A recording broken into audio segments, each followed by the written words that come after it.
Alors, ce que nous allons faire aujourd'hui, c'est poursuivre notre enquête sur la fin du chapitre 1 qui prépare en fait l'histoire de la naissance de Moïse, dont j'aimerais vous parler bien sûr aussi. Mais on s'était arrêté la semaine dernière à cette idée un peu incongrue que le Pharaon lance au verset 10 du chapitre 1, puisque vous savez, Pharaon se méfie, je vous ai parlé de l'origine presque du discours xénophobe, il dit voilà, il y a trop de monde, mais en même temps on en a besoin. Mais alors il rajoute une chose qui est intéressante et curieuse, il dit une guerre pourrait arriver, il donc, ce peuple, se joindra lui aussi à nos ennemis, il nous fera la guerre et il montera du pays. Donc on a toujours dit que c'est très bizarre parce qu'on ne voit pas très bien ce que ça va faire. Dans l'histoire de l'Exode, c'est une sorte de motif aveugle parce que si vous connaissez la suite de l'histoire, il n'y a pas question que les Hébreux vont se joindre à d'autres pour faire la guerre aux Égyptiens. Donc d'où est-ce que ça vient cette idée? Est-ce que c'est juste une invention de l'auteur ou est-ce que derrière cette idée, il y a une autre tradition qui n'a pas pu entrer pour toutes sortes de raisons dans le Pentateuque? Et probablement c'est le cas, au moins ça a été suggéré par un bibliste tchèque, Jan Rukel, qui dit derrière ce motif en fait se trouve une tradition très bien attestée par un prêtre égyptien, Manéthon.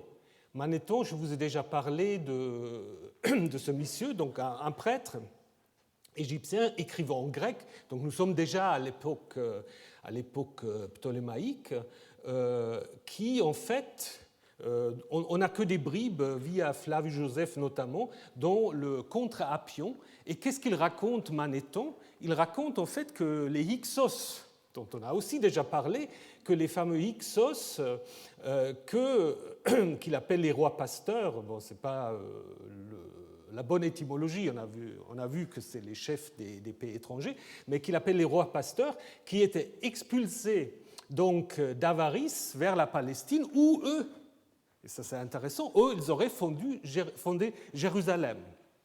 Et puis ensuite, ils se seraient liés à des bandes de lépreux en Égypte qui aura repeuplé Avaris et en ayant fait la guerre au pharaon sous la conduite d'un dénommé Osarsef, ou Osarsif, on ne sait pas la vocalisation. Donc, vous pouvez lire ça en détail, je ne vais pas tout vous lire, mais l'idée, c'est que donc, chez Flavius Joseph contre Appion, que donc, le pharaon consentit à donner à ces lépreux l'ancienne ville des Hyksos, Avaris, on reviendra, et aussitôt qu'ils ont installé, leur chef envoie une ambassade vers les pasteurs qui étaient chassés par le pharaon dans la ville nommée Jérusalem. Et qu'est-ce qu'ils font? Évidemment, ils arrivent tout de suite, ils sont tout contents, il les invita à se joindre à eux pour marcher tous ensemble contre l'Égypte. Et donc après, vous avez une guerre où les Jérusalémites, donc les Hyksos, s'allient aux lépreux et ils font la guerre à l'Égypte en faisant un sacrilège après l'autre, mais peu importe, vous pouvez lire ça en détail. Et ce qu'on apprend tout à la fin, que ce fameux chef du nom de Osarsef, du nom du dieu Osiris, bon, c'est peut-être pas sûr, mais peu importe, en passant chez ce peuple, changea de nom et prit celui de Moïse. Voilà, donc là vous avez une tradition un peu anti-juif, bien sûr, mais qui garde quand même une tradition liée, comme je vous ai expliqué, à l'idée des Hyksos et qui met en scène en fait une sorte de guerre combinée de Hyksos de Jérusalem avec des lépreux, on les appelle dans le texte des lépreux, des impurs, conduites par Moïse qui après massacre les dieux égyptiens, les mange même, donc allusion au sacrifice animalier, etc. Et cela peut bien être l'origine de ce texte de l'Exode. On a quelque chose de comparable encore dans les livres de Jubilé. On a également l'idée que le roi d'Égypte est en guerre alors là, simplement contre le roi de Canaan, et avec la même idée que quelques Hébreux étaient restés en Canaan et d'autres en Égypte se sont liés avec eux pour faire la guerre. Et puis après, on revient à l'histoire de l'Exode. Donc apparemment, ici, l'auteur du livre du Jubilé combine sans doute la tradition de Manéthon et celui de l'Exode. Par contre, il n'est guère possible, parce que parfois on a dit l'histoire de Manéthon, c'est une sorte de midrash inventé à partir de ce seul verset biblique. À ce moment-là, il faudrait alors penser que Manéthon, qui vit fin 4e, plutôt 3e siècle, aurait été un lecteur très attentif de la Torah. Puis il faut savoir si la Torah était vraiment déjà si bien diffusée, traduite en grec, etc. C'est guère possible, à mon avis. Donc Manéthon conserve une tradition à laquelle l'auteur de ce verset fait allusion. Donc on peut très bien montrer que cette idée de la guerre, c'est une incise qui n'était pas dans le texte originel. Dans le texte originel, c'est seulement en rouge, donc le pharaon dit qu'il faut agir sagement pour qu'ils ne deviennent pas trop nombreux, et puis voilà, on les met sous des corvées pour les opprimer. Et puis quelqu'un, justement en réagissant à cette tradition-là, a intercalé cette autre idée qui n'a pas d'autre reprise dans l'Exode d'une guerre. Et quel peut être le contexte de cette tradition-là ? Certainement pas l'époque des Hyksos, mais plutôt, en effet, l'époque perse. L'époque perse, parce que qu'est-ce que nous avons en Égypte à l'époque perse ? Il y a au moins une tentative de domination perse sur l'Égypte, et les Judéens, apparemment par les Égyptiens, comme on peut le voir aussi dans les lettres d'Éléphantine, les Judéens installés en Égypte, notamment à Éléphantine, ont été considérés probablement par les Égyptiens comme étant des alliés des Perses. Donc l'idée d'avoir une sorte de guerre co-menée entre les Hébreux et d'autres ennemis des Égyptiens fait tout à fait sens à ce moment-là. D'ailleurs, on a une lettre très intéressante, une lettre donc qui est adressée à un gouverneur qui porte un nom perse, gouverneur donc de la Judée, par la communauté juive d'Éléphantine, où il dit lorsque Cambyse entra en Égypte, il trouva le sanctuaire de Yahou, donc le dieu des Juifs, construit, donc il ne toucha pas, et les sanctuaires des dieux des Égyptiens, on les saccagea tous et personne n'endommagea rien dans ce sanctuaire donc de Yahvé. Donc c'est un peu l'idée aussi que vous trouvez derrière la tradition de Manéthon. Donc à partir de cette attitude très persophile des Judéens en Égypte, on peut très bien imaginer que ce verset d'une guerre entre les Hébreux et les ennemis d'Égypte peut en effet venir de l'époque perse, parce qu'en effet, vous avez déjà ici, vers 520, une première tentative des Perses de s'emparer de l'Égypte, et ça continue, il y a tout le temps des révoltes et conflits tout au long, donc je ne vais pas le préciser maintenant, ce n'est pas important, tout au long du 5e et 4e siècle. Donc c'est probablement le contexte de ce verset-là. Donc ce n'est pas une tradition ancienne, mais une tradition que nous pouvons reconstruire grâce à ce texte de Manéthon qui nous est conservé via Flavius Joseph. Donc ça veut dire aussi que parfois il y a des textes, et nous allons voir d'autres dans l'histoire de Moïse, vous avez parfois des textes très bizarres dans l'histoire de l'Exode qui ne s'éclaircissent que lorsque vous les mettez en relation avec des traditions sur Moïse en dehors de la Bible. Parce que ce qu'on oublie souvent, qu'on raconte beaucoup de choses sur Moïse aussi en dehors de la Bible. Par exemple, qu'il était marié à une princesse éthiopienne ou couchite, ce qui éclaire un autre texte, on va y revenir. Et aussi, peut-être déjà, je peux le dire entre parenthèses, et on va le voir plus en détail, souvenez-vous, lors de la vocation de Moïse, à un moment, Dieu lui dit une chose très bizarre. On lui dit « Mets ta main à l'intérieur de ton vêtement », il la retire et elle est lépreuse. Voilà, Moïse, chef des lépreux. C'est certainement lié. Ça n'a pas d'autres explications dans la Bible. Ça a des explications dans des textes en dehors de la Bible. Donc, il y a parfois des petites réactions, des petites contre-histoires, parce qu'évidemment, Manéthon, il n'aime pas du tout ces Juifs, et puis donc il raconte des choses un peu négatives, mais en même temps, derrière, il peut y avoir des traditions même qui sont nées des Juifs même, parce qu'il ne faut pas oublier que la communauté d'éléphantine, en partie au moins, c'était composé de mercenaires, c'est-à-dire c'était en fait des soldats, donc ils racontent avec plaisir des histoires de guerre, et qui peut-être à l'époque perse, c'était plutôt allié avec les Perses qu'avec les Égyptiens. Voilà. Bien, maintenant, quelques mots sur deux noms qui ont toujours fait fantasmer ceux qui se mettent non pas à la quête de l'arche perdue, mais à la quête de l'exode perdu, savoir où est-ce que nous avons le vrai exode. Parce que, comme je vous ai dit, quand on parle du pharaon, il n'a pas de nom, et on donne peu de noms précis. Il n'y a presque que ce verset-là, et quelques versets au moment où on parle de la sortie d'Égypte, où on va donner quelques noms. Et alors on apprend que, au verset 11, que les Israélites doivent donc construire les villes de Pithom et Ramsès.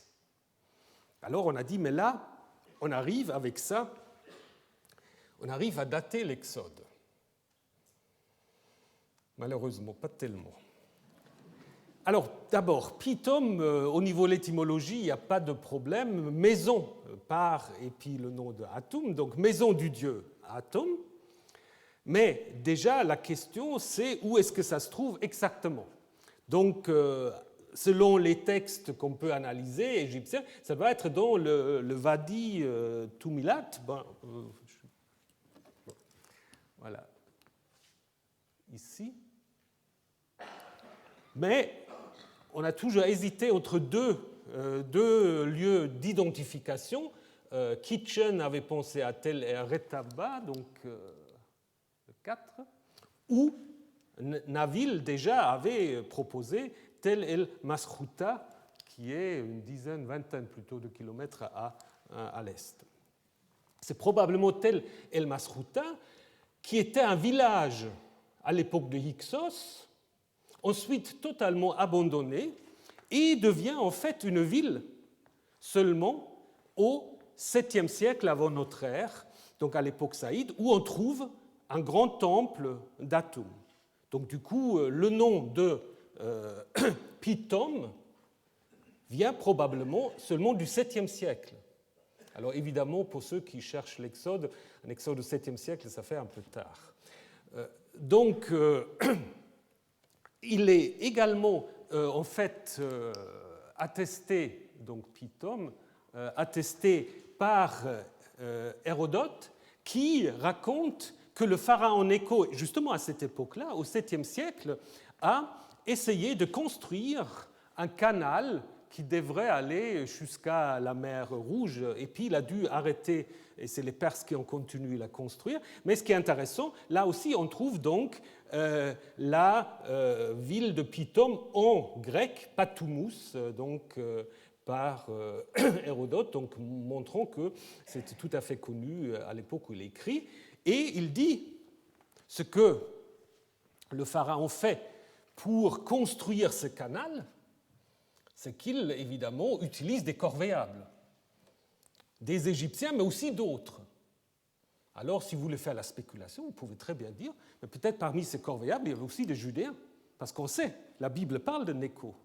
Il contrôle la Judée à la fin du 7e siècle. Donc, est-ce qu'il a aussi amené des corvéables judéens qui, après la défaite de Nécho à Carchemish en 605, sont certainement rentrés et ont pu raconter, voilà, Yahvé nous a fait sortir d'Égypte. Donc on aurait un exode au 7e siècle. C'est un des scénarios possibles, évidemment. Donc je vous rappelle, Tel el-Rekabata ou Tel Mashruta, probablement, et Pithom, mais c'est donc un Pithom en lien avec la construction du canal de Necho qui nous mène au 7e siècle, et pas avant. Qu'en est-il avec la ville de Pi-Ramsès, donc, que vous avez ici en rouge? Là, on sait après sûr que Ramsès, donc, dans la Bible, c'est sans doute Pi-Ramsès, que l'archéologue et égyptologue autrichien Manfred Bittak a identifié à Tel el-Daba, à Kantir ou à Avaris, à savoir l'ancienne capitale des Hyksos. C'est aussi la capitale de Ramsès II, qui ensuite fut abandonnée vers la fin du deuxième millénaire, vers 1070. Et ce qui est intéressant après, c'est que cet endroit devient une carrière.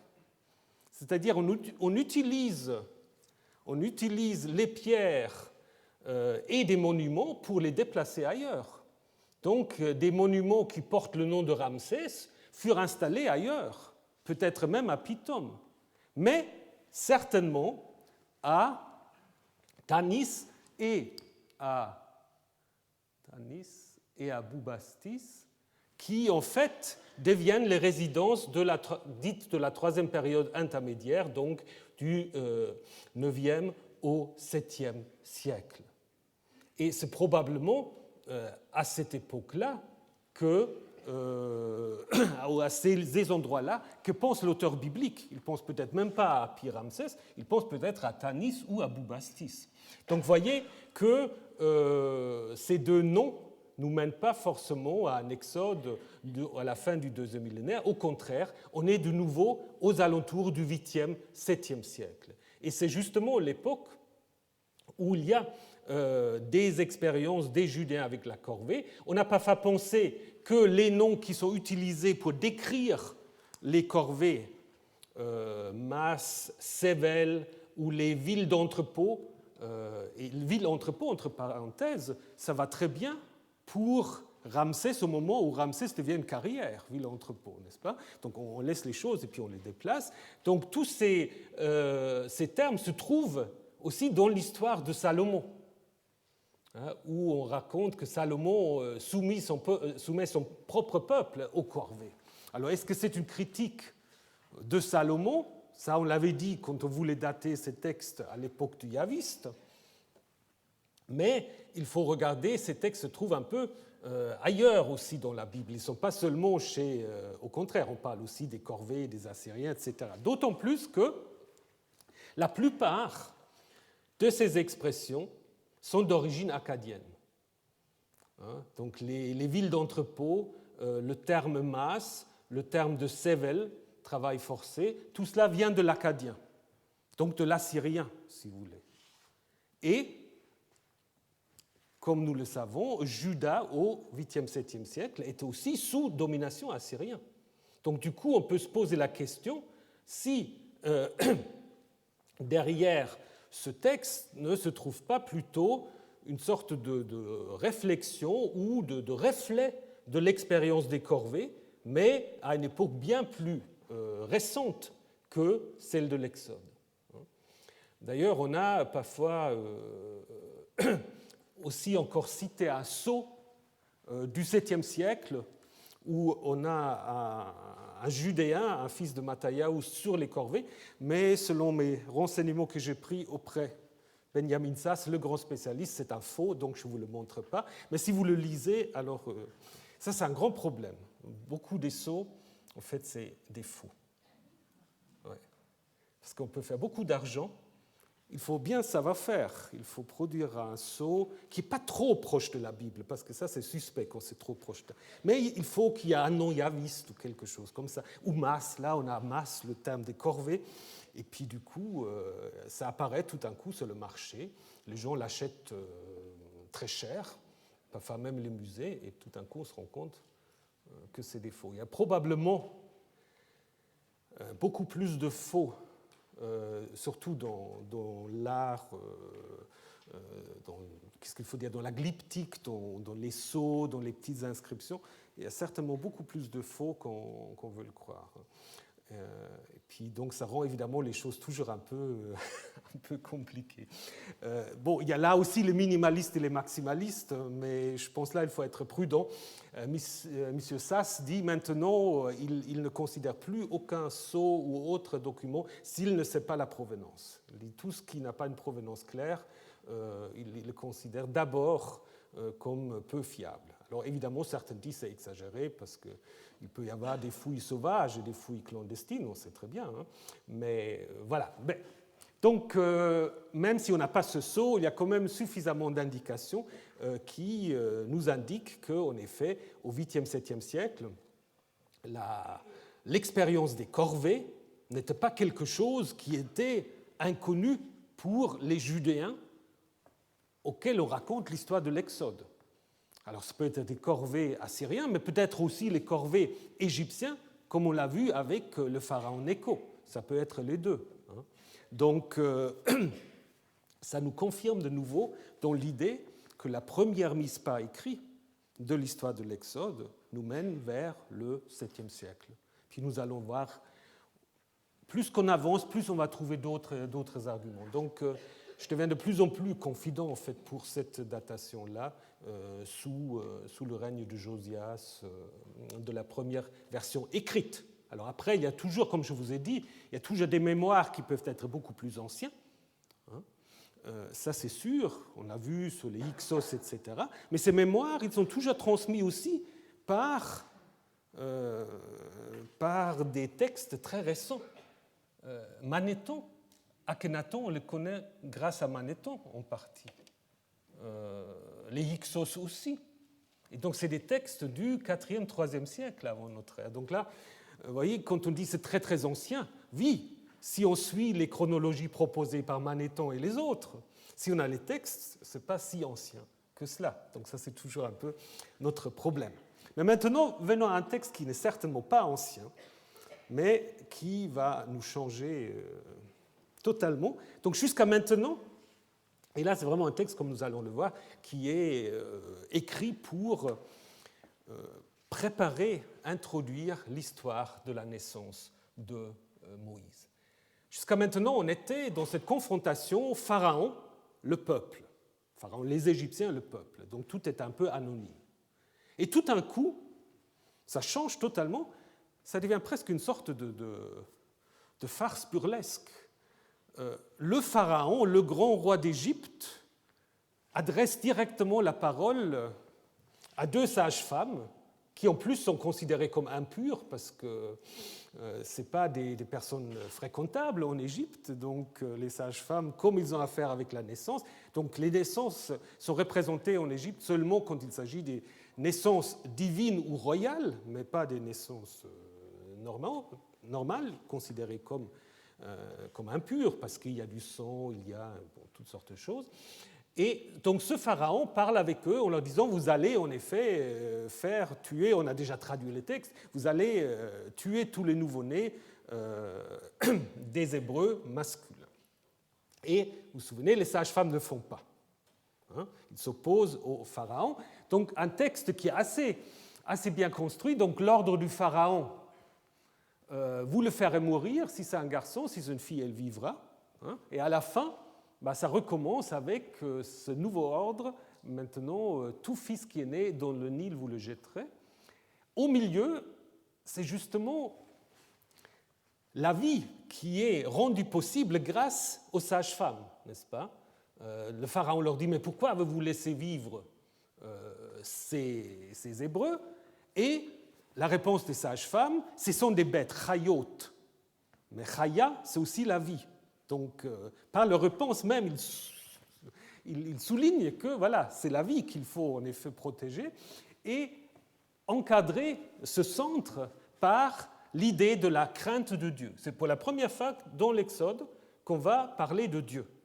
C'est la crainte de Dieu des sages-femmes qui, en fait, motive donc leurs actions. Si on regarde encore une fois le verset 15 et le verset 22, vous voyez qu'il y a une différence. Maintenant, on ne parle plus de nouveau-né, on parle de fils de Ben, et puis en hébreu, ce discours est introduit par le signal du discours, les morts, alors qu'on ne l'a pas au verset 15. Donc ce qui, en effet, nous montre que le verset 22, à l'origine, ne faisait pas partie, ou disons, c'est le noyau, si vous voulez, à partir duquel on a construit l'histoire des sages-femmes. Donc le verset 22 était d'abord lié, en fait, à l'histoire suivante, à celle de la naissance de Moïse, puisque Moïse, justement, va être mis dans le fleuve, hein, comme le dit le Pharaon, mais de nouveau de manière ironique. Dans ce texte, vous avez un doublon entre le verset 20 et le verset 21, puisque 2 fois on raconte que Dieu intervient pour les sages-femmes, mais au verset 20, en fait, il n'intervient pas vraiment tellement pour les sages-femmes, parce qu'on dit que le peuple se multiplia et devient fort. Par contre, le verset 21 dit, parce que les sages-femmes avaient craint le Dieu, avec l'article, il leur fit des maisons. Donc, probablement, le verset 20 est un ajout qui explique ce que ça veut dire faire des maisons, et surtout qui, en fait, retire un tout petit peu le bénéfice des sages-femmes pour le mettre sur le peuple hébreu. Donc là, c'est une sorte de relecture qui, d'ailleurs, aussi, ils deviennent forts, reprend le verset 1,7, si vous vous souvenez bien, c'est un verset sacerdotal, donc nous pouvons dire que nous avons là un ajout. Donc l'histoire primitive ne connaissait pas encore le verset 20. Donc d'abord, nous avons eu, si vous reconstituez, si ça vous intéresse, si on reconstitue la formation de l'histoire, donc au début on avait l'ordre du Pharaon, il faut tuer, d'abord il faut rendre corvéables les Hébreux, et ça ne marche pas au verset 12. Donc au verset 22, directement, il va dire, donc tant pis, vous jetez tous les nouveau-nés dans le Nil. Et c'est comme ça qu'on commence l'histoire de Moïse. Et après, on a intégré l'histoire des sages-femmes, rajouté les textes P dont nous avons déjà parlé, et tout à la fin, ajouté le verset, non pas 21, mais le verset 20, pardon. Donc ça, c'est une erreur que je vais corriger tout à l'heure. Alors, maintenant, une question très importante. Quelle est la nationalité, entre guillemets, des sages-femmes? Est-ce que c'est des Hébreux ou est-ce que c'est des Égyptiennes? Égyptiennes? Hébreux? Je ne sais pas si on peut faire une vote, c'est peut-être trop difficile. Mais si, on va faire. Qui est pour égyptienne? Oh, il n'y en a pas beaucoup. Hébreu? Voilà, vous hésitez, vous avez raison. On peut hésiter. Pour le texte massorétique, les accoucheuses sont des femmes hébraïques, parce que le texte est vocalisé comme une apposition, les sages-femmes, virgule, les hébraïques. Tandis que la Septante laisse la question ouverte. Elle dit simplement, par un génitif, n'est-ce pas, les accoucheuses, les sages-femmes des Hébreux, qui doivent s'occuper des Hébreux. Donc on ne sait pas, est-ce qu'ils sont Hébreux ou pas. Maintenant, on peut se poser une question. Donc la tradition juive, évidemment, en majorité, mais pas entièrement, la tradition juive a fait des sages-femmes des femmes hébraïques, bien sûr. Mais dans la logique de l'histoire, est-ce que ça marche si bien? Déjà, Flavius nous le dit, Flavius Joseph. Le roi prescrit que tout nouveau-né mâle des Israélites soit jeté dans le fleuve et que les femmes des Hébreux en travail soient observées et leur accouchement surveillé par des sages-femmes égyptiennes, dit-il. Selon cet ordre, cet office devrait être rempli par des femmes qui, étant ses compatriotes, ne transgresseraient pas la volonté du roi. C'est vrai. Si c'était les Hébreux, est-ce que ça aurait été logique? Et en plus aussi, la réponse que donnent les sages-femmes au Pharaon, ça marche seulement quand c'est des Égyptiennes, n'est-ce pas? On dit, mais c'est comme des bêtes, ils ne sont pas comme nous. Avant qu'on arrive, ils ont déjà accouché. Donc, je pense que dans la narration originelle, les sages-femmes étaient des Égyptiennes. Alors vous pouvez me dire, mais les noms qu'ils portent. Parce que c'est intéressant, c'est les seuls dans toute cette histoire du chapitre 1 qui portent des noms. 2 noms. Shifra, alors dans la Bible, on n'a pas ce nom. On le trouve une fois dans un document égyptien, donc de nouveau, tout le monde s'est extasié. On le trouve dans un document, un papyrus qui énumère des domestiques asiatiques d'un haut fonctionnaire à Thèbes, dans un papyrus numéroté, donc papyrus Brooklyn, vous avez le numéro, où il y a parmi les 40 noms d'origine sémite aussi une Shifra. Alors on a de nouveau dit, oui, ça prouve l'exactitude historique de l'Exode, mais on ne peut pas avoir tous les siècles en même temps, parce que là on est au 19e, donc avec Ramsès II on est au 13e, donc il faut savoir. Par contre, évidemment, c'est un nom sémitique, qui probablement veut dire beauté. Pua, de nouveau, c'est un hapax dans la Bible. En ougaritique, ça peut signifier la jeune fille. Et donc, du coup, on peut se poser la question si c'est des noms un peu symboliques. Shifra, beauté, et jeune fille. Si vous pensez à la suite de l'histoire de Moïse, quand il naît, on va dire qu'il est beau. Et puis, on va dire aussi, non, on ne va pas dire, mais on va raconter, il y a beaucoup de filles qui se promènent là. Mais surtout, ce qui me semble, on peut montrer que ces noms ont été ajoutés après coup. Parce que, première remarque qu'on peut faire, le roi d'Égypte dit aux sages-femmes, mais il ne dit rien. Le verset 16 reprend, il dit. Vous voyez, il y a un problème là. Parce que si vous avez Vayomer en hébreu, vous attendez 2 points et le discours. Mais là, il reprend 2 fois. Le roi d'Égypte dit, après on donne le nom, et il dit. Et ça, c'est classiquement ce que les biblistes allemands qui savent inventer des noms appellent la Wiederaufnahme. Alors, je ne sais pas, Wiederaufnahme, une reprise à nouveau. C'est que font les rédacteurs, en effet, quand ils ajoutent quelque chose. C'est comme une sorte de colle, n'est-ce pas? Ils ont ajouté les noms, et après, pour reprendre l'histoire, ils ont répété le verbe vayomer. Donc, en fait, le texte ancien, c'était le roi d'Égypte dit aux sages-femmes des femmes hébraïques, lorsque vous accouchez les femmes des Hébreux, vous regardez le sexe. Et ça marche très bien. D'ailleurs, c'est même plus logique dans l'histoire parce que personne ne porte de nom dans l'histoire, ni Pharaon, ni les sages-femmes. Donc, ils ont été désanonymisés après coup.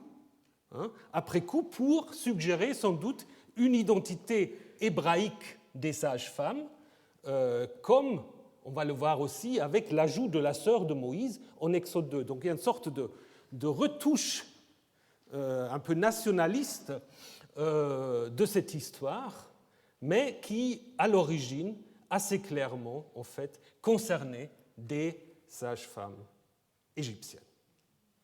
Et dans ce sens-là, c'est très important ce qui va suivre.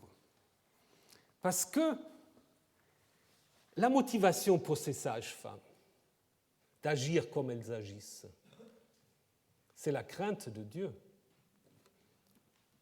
Qu'est-ce que c'est la crainte de Dieu?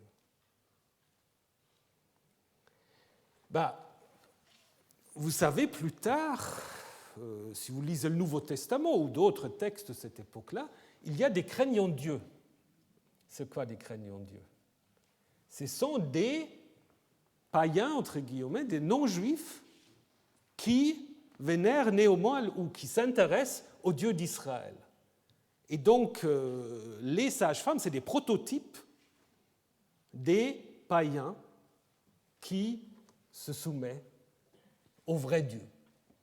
Donc on a là une sorte... Et d'ailleurs, c'est vrai, il y a aussi une tradition juive, parce qu'après, il y a la tradition juive des justes parmi les peuples, qui défend le peuple juif. Et il y a aussi une tradition juive qui dit, oui, les sages-femmes, c'est les premières des justes parmi les peuples. Et je trouve que c'est tout à fait vrai. Alors donc, le thème de la crainte de Dieu, ça vient de la sagesse, donc des livres sapientiels. Ce n'est pas l'élohiste, enfin on dit, il y a la source élohiste qui parle de la crainte de Dieu, mais comme il n'y a pas d'élohiste, donc c'est quelqu'un qu'on a inventé, qu'il faut enterrer définitivement. Donc il n'y a pas d'éloïste. Par contre, il y a ce thème de la crainte de Dieu, ou de Yahvé, qui d'ailleurs ici est la première mention de Dieu dans l'Exode. Et puis ce qui est intéressant, c'est Ha Elohim, avec l'article. Quand vous avez Ha Elohim, c'est toujours un Dieu qu'on ne connaît pas très bien, c'est un Dieu mystérieux. Kohelet, l'Ecclésiaste, va souvent parler de Ha Elohim. Et quand vous regardez vos traductions, malheureusement, on ne fait pas la différence entre Ha Elohim et Elohim. C'est difficile peut-être de faire en français, parce qu'il faudrait dire le Dieu, ce qui est évidemment un peu compliqué. Mais si vous prenez par exemple dans le livre des Proverbes, cette idée que vous avez au chapitre 14, la crainte de Yahvé est source de vie, elle détourne des pièges de la mort. Qu'est-ce que vous avez? On a l'impression que c'est une sorte d'élaboration narrative de ce proverbe-là. Parce que qu'est-ce qu'ils font, les sages-femmes, avec la crainte de Dieu? Ils laissent, ou ils donnent la vie au nouveau-né hébreu, et ils détournent les pièges de la mort du Pharaon. Donc, on pourrait presque dire ce texte est une sorte de midrash ou de targum de ce texte des Proverbes. Et il y a plusieurs d'autres textes dans la Bible où, justement, on veut montrer que les autres, les nations, les étrangers, ils sont meilleurs que leur réputation. Pensez à l'histoire où Abimelech accueille Abraham, et Abraham présente sa femme comme sa sœur, et quand on lui demande « mais pourquoi as-tu fait ça ?» au chapitre 20, il dit « Ah, je pensais qu'il n'y avait pas de crainte de Dieu en ce lieu-là. » Mais justement, le comportement d'Abimelech prouve le contraire. Et Abimelech aussi, donc, au lieu de tuer, va laisser la vie à Abraham, à sa femme, etc. Ou encore, dans le livre de Jonas, les marins païens sont beaucoup plus craignants Dieu que Jonas qui pense qu'il peut s'enfuir de ce Dieu du ciel et de la terre.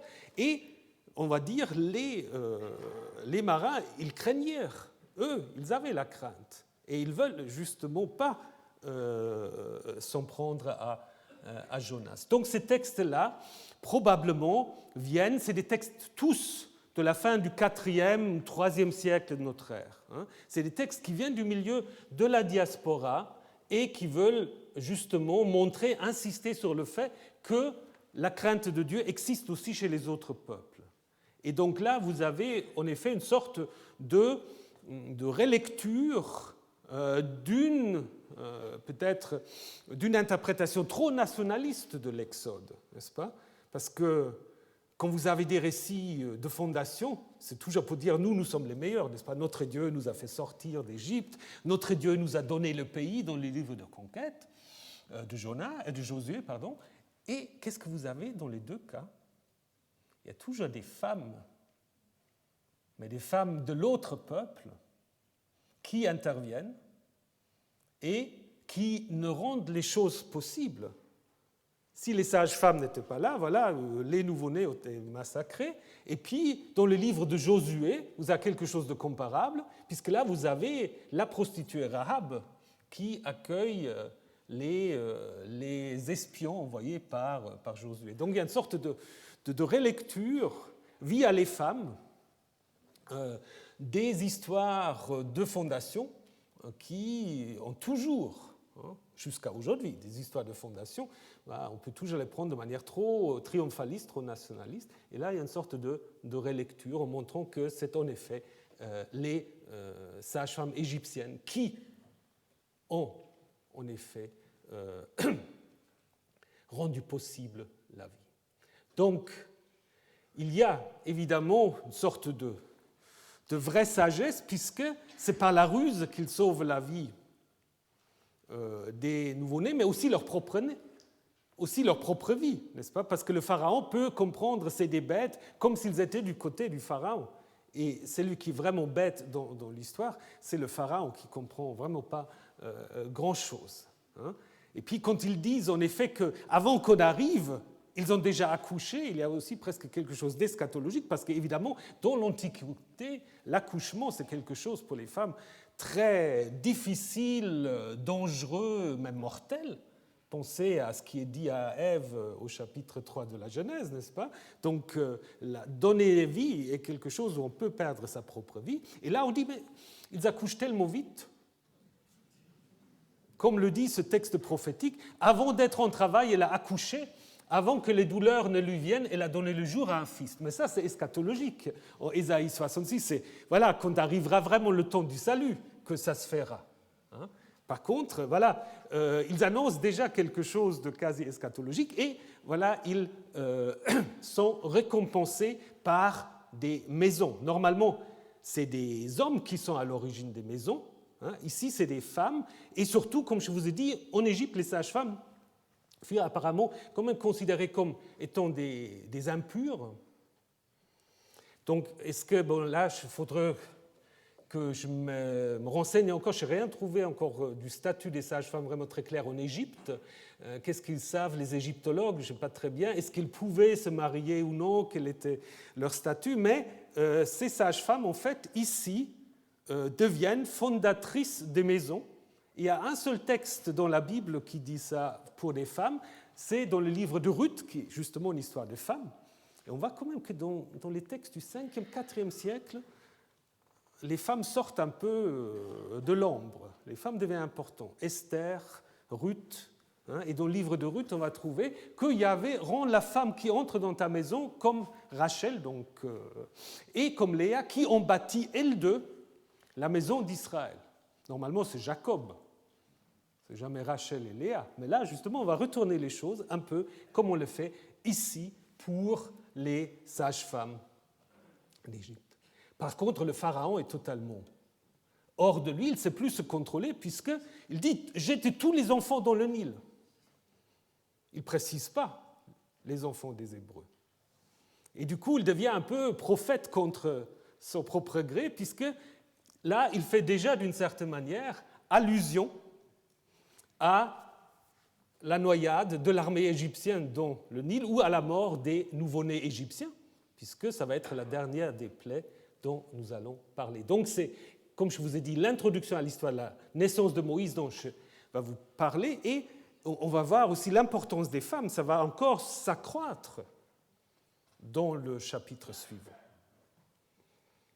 Et le lien, en fait, entre les deux chapitres a été très bien vu aussi par la suite. La Septante est allée encore plus loin. La Septante a donné à Shifra le même nom que la future femme de Moïse, qui elle est aussi une étrangère, Tzipora en hébreu, et dans la Septante, les deux s'appellent Séphora. Donc ils sont identiques. Et une sorte de jeu d'identité se trouve aussi dans la synagogue de Dura Europos. Ça, c'est quand même, il faut que je vous montre ça, c'est tellement magnifique. Vous connaissez peut-être ce lieu, donc synagogue en Syrie actuelle, qui est un des rares synagogues où il y a des images, plein d'images, images des scènes bibliques, donc, où on trouve les plus importants, mais en haut, là, vous avez par exemple Moïse qui fait traverser la mer, mais ce que je veux juste vous montrer maintenant, c'est la scène, en fait, des sages-femmes et de la naissance de Moïse. Donc vous avez 4 scènes, vous avez ici le pharaon, avec 2 conseillers habillés à l'iranienne, parce que c'est de cette époque-là, partent, et puis vous avez là déjà une sorte de mise ensemble. Là, il y a les 2 sages-femmes. Il y a la mère de Moïse qui met le petit dans le fleuve. Et puis là, la fille du pharaon, contrairement au texte biblique, c'est la fille elle-même qui le cherche. Et plus, elle est nue. Elle est nue dans une synagogue, imaginez-vous. Donc, rappelant sans doute une déesse Anaïta.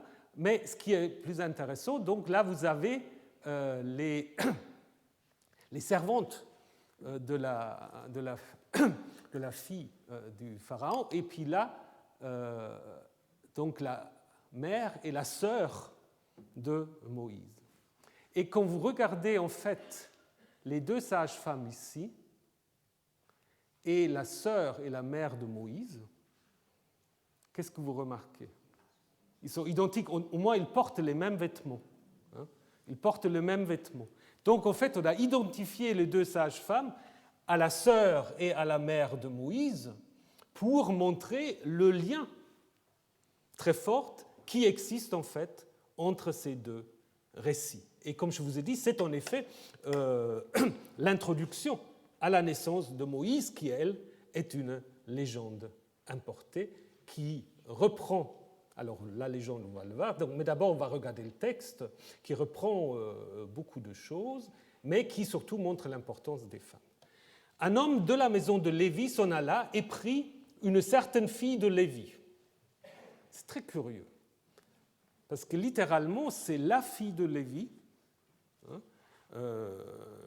ce qui indique au moins les textes massorétiques, c'est la fille de Lévi, donc d'un des 12 fils de Jacob. Et puis, il n'y a pas de nom non plus. Qui est cet homme, qui est cette femme? Alors plus tard, évidemment, on va leur donner des noms au chapitre 6. La femme, et c'est un verset très bizarre, j'y reviendrai. La femme devint enceinte. Elle enfanta un fils et le vit, il était beau. Elle le cacha pendant 3 mois. Et lorsqu'elle ne pouvait plus le cacher, elle prit pour lui une caisse de papyrus. Elle l'enduisait de bitume et de pois. Elle y mit l'enfant, puis l'a mis dans les joncs près du bord du Nil. Et la caisse, c'est un mot qui vient de l'égyptien, et c'est seulement encore utilisé dans la Bible pour parler de l'arche de Noé. Donc, l'arche de Moïse et l'arche de Noé. Sa sœur se plaça au loin pour savoir ce que lui serait fait. La fille du Pharaon descendit pour se laver dans le Nil. Peut-être le Nil était plus propre à l'époque. Et ses suivantes marchaient le long du Nil. Alors elle vit la caisse au milieu des gens et elle envoie sa servante. Elle la saisit. Et dans le manuscrit de Leningrad, qui sert de base à l'édition critique de la Bible, il n'y a pas d'accent final, il n'y a pas de point, si vous voulez. Donc ça continue. Et l'ouvrit, elle le, donc ce suffixe manque, mais ce n'est pas très important, elle le regarda, lui et l'enfant, et voici, c'était un garçon qui pleurait. Elle. On ne sait pas qui c'est elle. Probablement la fille quand même du Pharaon. Elle eut pitié de lui et dit, celui-ci est un des enfants des Hébreux. Sa sœur dit à la fille du Pharaon, est-ce que j'irai et je t'appellerai une nourrice parmi les femmes hébraïques pour qu'elle allaite pour toi l'enfant? La fille du Pharaon lui dit, va. La jeune fille alla et appela la mère de l'enfant. La fille du Pharaon lui dit, amène cet enfant, littéralement, fais-le marcher. Donc, est-ce que ça veut dire apprends-lui à marcher ou simplement prends-le avec toi? La Septante traduit surveille-moi cet enfant. C'est une expression qu'on trouve après dans des contrats grecs de nourrice à l'époque romaine. La femme prit, c'est moi qui te donnerai ton salaire. La femme prit l'enfant et l'allaita. L'enfant grandit et elle l'amena à la fille du Pharaon et il devint pour elle un fils. Elle lui donna le nom de Moïse. Elle dit, des eaux, je l'ai tiré. Vous connaissez toute cette histoire. Il y a beaucoup de choses. La première chose, donc, je reviens là-dessus parce que c'est important, l'importance des femmes. Si vous regardez ce qui s'est passé jusqu'à maintenant, vous avez eu vraiment une sorte d'opposition entre les hommes et les femmes. D'abord, le roi d'Égypte dit il faut agir sagement et opprimer le peuple. Les Égyptiens obéissent, ils oppriment le peuple, et donc les Hébreux se multiplient. Maintenant, deuxième scène, le roi d'Égypte parle aux sages-femmes, à des femmes. Il dit il faut tuer les enfants mâles. Mais il y a la désobéissance, la ruse. Elles ne le firent pas. Résultat, Dieu donne une descendance aux sages-femmes et le peuple se multiplie. Et finalement, ici, Pharaon parle à tout son peuple, jetez les fils dans le Nil, mais on n'a pas la réaction de tout le peuple, on ne sait pas ce que fait tout le peuple. Par contre, on va parler des femmes qui, de nouveau, désobéissent, mais de nouveau un peu pas la ruse, parce que qu'est-ce qu'elle fait la mère? Elle met bien l'enfant dans le Nil, mais elle ne le jette pas. Et surtout la fille du pharaon qui adopte cet enfant comme son fils, donc qui devient Moïse, tiré des eaux, et qui est transféré à la cour égyptienne. Donc vous voyez comment, en fait, si vous faites une lecture féministe, je ne sais pas si c'est nécessaire, mais vous voyez quand même comment, ici, il y a une sorte d'opposition entre le comportement du pharaon et des Égyptiens d'un côté, et le comportement des femmes, qu'elles soient hébreux ou égyptiennes. Il y a quand même quelque chose qu'on ne peut pas nier qui est une sorte quand même de manifeste un peu féministe. Maintenant, si vous regardez la structure de ce texte, vous voyez aussi qu'il n'y a pas vraiment une structure chiastique, parce que autrement, l'enfant est séparé de la mère. Au début, l'enfant est chez la mère. L'enfant est mis dans l'eau, et puis, encadré par l'intervention de la sœur, il y a la pitié de la fille du pharaon qui se trouve au centre, mais qui fait que l'enfant revient encore une fois à la mère, mais non pas comme une sorte de fin en soi et définitive. Au contraire, l'enfant va rester chez la fille du pharaon. Et c'est là où définitivement il est tiré de l'eau, comme dit le texte hébreu. Donc vous voyez que ce n'est pas vraiment une structure en chiasme, parce que, évidemment, l'importance du texte, c'est quoi? C'est le transfert de Moïse des Hébreux vers les Égyptiens. Moïse devient un Égyptien, au moins de manière adoptée. Je vais revenir sur cette question. Mais on voit aussi que ces retours de l'enfant vers la mère gênent d'une certaine manière un peu la structure. Et d'ailleurs, si on vient maintenant à des questions de diachronie, c'est vrai que, d'abord, on peut se poser la question, d'où vient la sœur? D'où est-ce qu'elle vient, cette sœur? Parce que l'histoire commence, il y a une femme qui devient enceinte, déjà de manière pas très claire, et après, elle a un premier-né, qui est Moïse. Et cette sœur, c'est pas très clair. En plus, si vous suivez le texte actuel, l'enfant est rendu grâce à la sœur à la mère qui l'allaite, et ça dure à peu près 3 ans, et c'est seulement après qu'il reçoit un nom. Donc l'enfant n'a pas de nom pendant 3 ans. C'est quand même aussi bizarre. Et donc tout cela se résout. En plus, il y a encore une autre contradiction, parce qu'au verset 10, on dit « l'enfant grandit », et donc il est ramené. Au verset 11, qui est l'histoire suivante, il grandit encore une fois.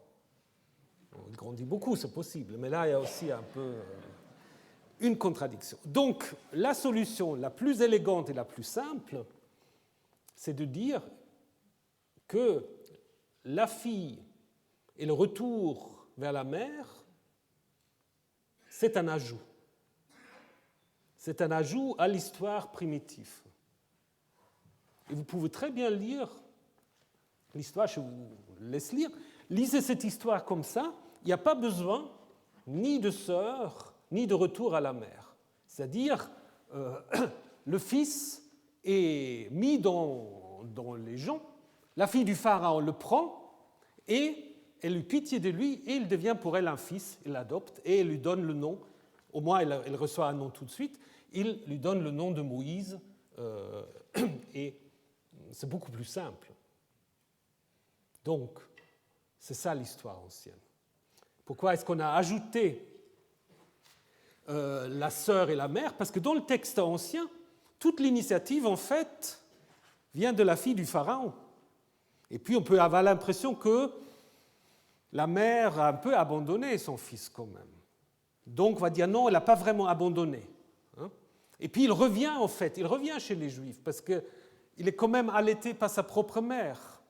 Il n'est pas allaité par une nourrice égyptienne, au contraire, non.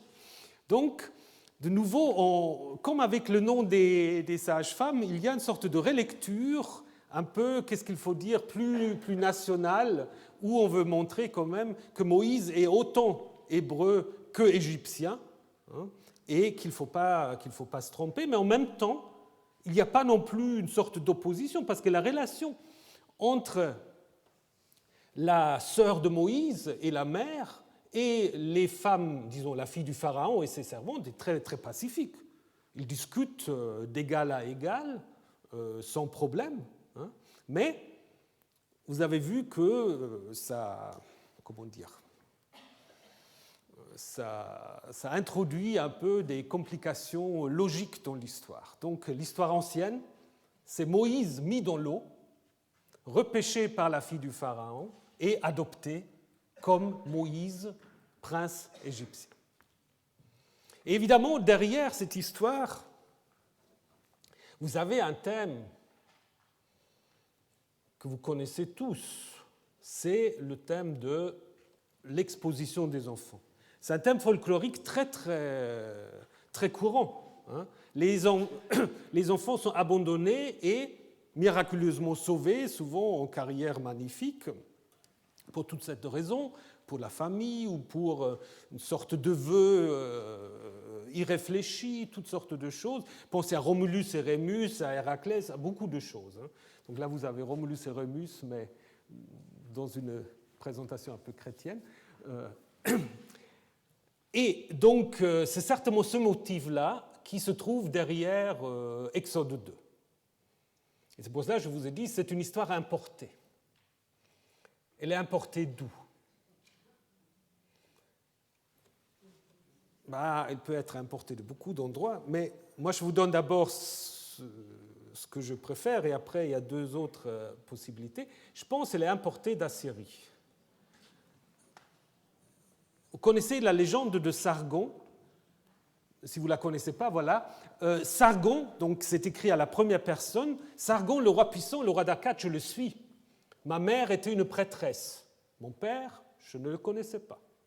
Ma mère, la prêtresse, me conçut en secret. Elle m'enfanta. Elle me mit dans une corbeille de roseaux avec de l'asphalte. Elle ferma le couvercle. Elle me poussa dans la rivière qui ne m'engloutit pas. Le fleuve me porta, m'emmena vers Aki, le puiseur d'eau. Aki, le puiseur d'eau, me sortit comme il trompait son vase. Aki, le puiseur d'eau, me prit comme son fils et m'éleva. Il me plaça comme son jardinier. Durant mon jardinage, Ishtar m'aima. Et pendant, alors on ne sait pas combien d'années, 54, peut-être 55, j'étais roi, j'ai gouverné et dominé les têtes noires, donc le peuple. Alors, c'est quand même assez proche de notre histoire, vous ne trouvez pas ? C'est la légende de Sargon qui prétend se référer au Sargon d'Akkad, figure plus mythique que historique, qui aurait vécu vers 2300 avant notre ère, mais qui, du fait, date en fait de Sargon II. Sargon II, comme Sargon Ier, ils ont des problèmes de légitimité. Ils sont considérés comme des usurpateurs, donc pas de la lignée royale, et ils doivent justifier pourquoi ils sont rois. D'ailleurs, le nom de Sargon, Charoukin, veut dire le roi est fidèle ou le roi légitime. Donc, probablement, c'est Sargon II qui a fait fabriquer ce texte, puisque tous les tablettes que nous avons datent de cette époque-là. Ils ont été trouvés dans la bibliothèque d'Assurbanipal. Ils datent du 8e siècle, le 7e siècle, donc l'époque de Sargon. Donc, c'est assez, surtout quand vous enlevez la sœur et la mère, c'est encore plus proche, les deux textes. Donc, il y a des parallèles très clairs. La mère agit seule, le père est absent. La mère est une prêtresse, fille de Lévi ou prêtresse en tout. Le nouveau-né est mis dans une caisse étanche, il est adopté et il a un destin exceptionnel. Il y a aussi quelques différences. La mère de Sargon, donc, apparemment, elle fait partie d'une caste de prêtresses qui ne doit pas avoir des enfants, donc apparemment, elle veut se débarrasser de l'enfant. Tandis que la mère de Moïse veut le sauver. Sargon est abandonné au fleuve pour que le fleuve l'emporte, alors que Moïse est le mis entre les roseaux pour qu'il ne bouge pas trop. Mais évidemment, c'est des différences qui sont voulues aussi d'une certaine manière, n'est-ce pas? Parce qu'il faut qu'il soit trouvé, Moïse, alors que Sargon va dire qu'il est heureusement trouvé et devient ensuite aimé par Ishtar. Donc je pense quand même que c'est très très proche. C'est difficile de ne pas avoir des relations. Par contre, il y a quand même des gens qui pensent qu'il y a d'autres textes, si vous me laissez encore 5 minutes, je vais juste vous les présenter, il y a d'autres textes qui peuvent être considérés. Notamment l'exposition de Cyrus. Voilà, je vois des gens qui sont contents. Alors, Cyrus, selon Hérodote, est le petit-fils du roi des Perses qui avait donné sa fille en mariage à son vassal perse, Cambyse.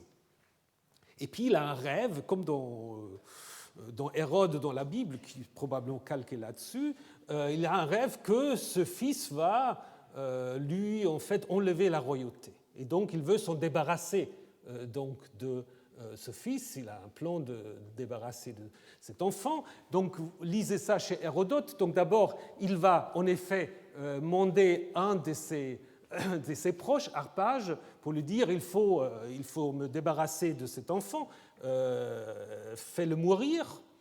Mais Harpage dit non, mais je ne fais pas ça. Après, elle dit quand même, pour ma sûreté, c'est mieux quand même que l'enfant périsse, mais pas par mes mains, hein, donc il faut trouver quelqu'un d'autre. Donc il va trouver à Bouvier, du nom du Mithradate, qui en effet ne peut pas faire autre chose qu'emporter l'enfant pour l'exposer sur la montagne la plus déserte afin qu'il périsse promptement. Alors qu'est-ce qu'il fait? Mithridate, il prend l'enfant et l'amène à sa femme, hein, sa femme qui vient justement d'accoucher, mais d'un enfant mort-né. Alors, et puis l'enfant regarde, la mère regarde, disons, sa femme regarde l'enfant, charmée de sa grandeur et de sa beauté. Elle dit, voilà, j'ai accouché un enfant mort, va porter sur la montagne l'enfant au nord, et nourrissons celui que de la fille d'Astiage, comme s'il était à nous. À l'égard du jeune prince, Spako, c'est la femme, en prit soin et l'éleva. Il fut dans la suite connu sous le nom de Cyrus, mais Spako lui donna quelques autres noms. Voilà, donc un égyptologue allemand, Krauss, a dit c'est ça le modèle de la légende de Moïse, qui du coup ne peut pas être antérieur au VIe siècle, donc vers 500. Mais le problème, c'est quand même qu'il n'y a pas beaucoup de parallèles. Il y a juste la beauté de l'enfant, mais qui est un thème quand même royal, comme on va le voir, et peut-être un peu l'histoire du nom, mais même si vous aimez bien cette histoire, vous devez quand même reconnaître que Sargon est plus proche. Non? Alors, il y a aussi ceux qui cherchent tous en Égypte. Le salut vient d'Égypte. Alors là, il y a un mythe égyptien à l'origine d'Exode 2, après on arrête. Donc, il y a des traditions sur l'enfance de Horus qui doit être cachée pour échapper à son frère Seth. Vous connaissez le mythe d'Osiris, mais avec le problème que le mythe explicite n'est attesté qu'à l'époque chrétienne, hein, chez Plutarque. Par contre, on a des allusions dans les textes plus anciens qui montrent qu'on connaît quelque chose, mais on ne sait pas trop.